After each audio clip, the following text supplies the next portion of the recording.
And this is a really interesting phrase that Dr. Galad uses. He goes, to know your enemy, you must become your enemy. And that really involves getting into your competitors' minds. How do they think?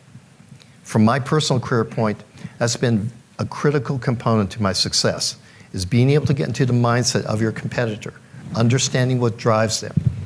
And one of the ways you do that is, I don't know how many of you have seen a TED Talk by Simon Sinek. So Simon has a great one called Start With Why. And he says, if you analyze any company, you can see what they're doing. You could probably even figure out how they're doing it. But if you understand why they're doing it, then it makes more sense. Let me give you an example.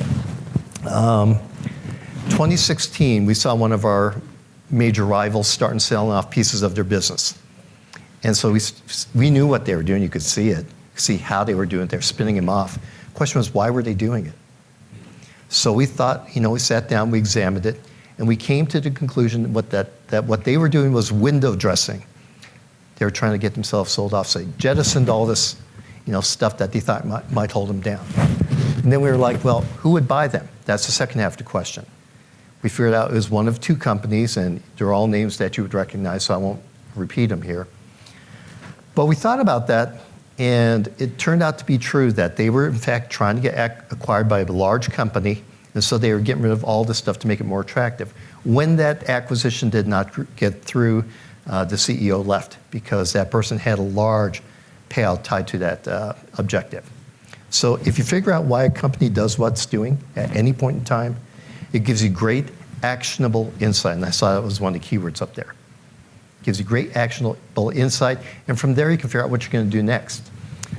The other thing to think about when you're looking at your competitors or the market, who's out there and what are their blind spots? Every company has them, bar none, even us. At least we recognize we have them when we try and ameliorate that. So let me give you an example of one that I was involved with personally. An example, a company here in Colorado, we had a primary competitor, and we figured out that their blind spot was that they thought they had the market sewn up. We had 12% market share. They had 87% market share. They had nothing to worry about, right? They knew the customers. They had their distribution channels locked up. Everybody loved the product. Well, we found a little thing in our product that we hadn't thought about before. And given that blind spot by that rival, we implemented some things in our product. We went from 12% to 34% in about 18 months, and then 50% the year after. Because they had overextended themselves financially in engineering, took their eye off the ball, and that was a blind spot for them. So if you observe your competitors and the market, you'll see what these companies are doing. Next big piece of advice is find out what's golden. And I mean this from a standpoint of your customers, not you. You're important too. But understand what's really important for the customer. So what are the customer's drivers? What are the executives thinking? You deal with the execs all the time. You deal with the salespeople as well. What's driving them and their growth initiatives?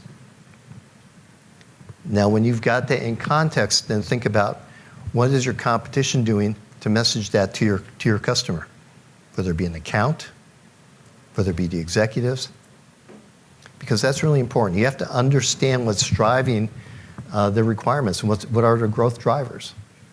Is it product? Is it acquisition? Services? And what does differentiation mean to them?